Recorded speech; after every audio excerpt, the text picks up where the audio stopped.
నమస్తే న్యూస్ 24 తెలుగుకి స్వాగతం. వార్తల్లో ఇప్పుడు ముఖ్యాంశాలు చూద్దాం. అన్నమయ్య జిల్లా పొంగనూరు మండలం జే టౌన్ సమీపంలో బుధవారం కొత్తకోట గ్రామానికి వెళ్తున్న మాజీ బోయికొండ చైర్మన్ ఎస్కే రామనారెడ్డిని టీఎస్టీయూ నాయకుడు జల్లి మనోహర్ కుటుంబ సభ్యులు తన వారిపై అక్రమ కేసులు ఎందుకు పెట్టారని ప్రశ్నించారు. జల్లి మనోహర్ భార్య మంజుల, కోడలు దీప ఎస్కే రామనారెడ్డిని నిలదీయగా ఆయన దురుసుగా ప్రవర్తించి దీపను తోసివేశారని కుటుంబ సభ్యులు ఆరోపించారు. గాయపడిన దీపను కుటుంబ సభ్యులు వెంటనే పొంగనూరు ప్రభుత్వ ఆసుపత్రికి తరలించారు. తమపై దాడి చేసిన వారిపై చర్యలు తీసుకోవాలని వారు పోలీసులను కోరారు.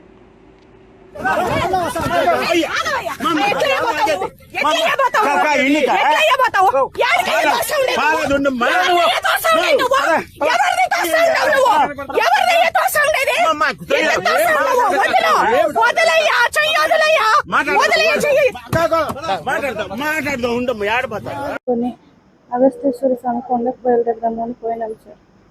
అప్పుడు పోతాడ జే టౌన్ కాడ పచ్చగా గ్రీన్ ఇది పార్క్ లాగా ఉండేది చూసి నా కూతురమ్మ కొంచెం ఆడుకొని పోదామమ్మ అని అడిగితే అక్కడ ఆటో నిలబెట్టేసి మేము పిల్లల్ని ఆడిపించుకున్నాం సార్. ఆడు కొంచెంసేపు ఆడిపించుకున్నప్పుడు ఆడు ఇక్కడ ఎవరో చెప్పారు సార్ ఎస్కే రమణారెడ్డి వస్తారు అనేసి.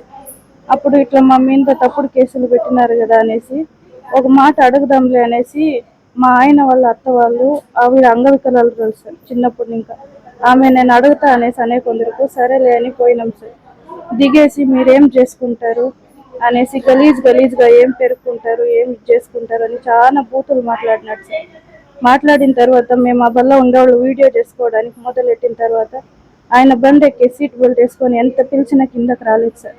మేము పిలిచినాం, కిందకు వచ్చి మాట్లాడండి సార్ మీరు ఏమన్నా మాట్లాడాలంటే, లేదా రండి స్టేషన్ కాడికి పోదాము అని కానీ పిలిచినాం సార్.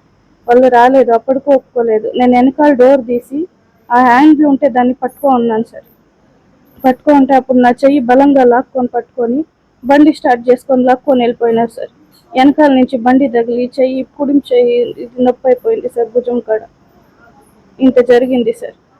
చాలా గలీజ్ బూతులని మాట్లాడినారు సార్ వాళ్ళు.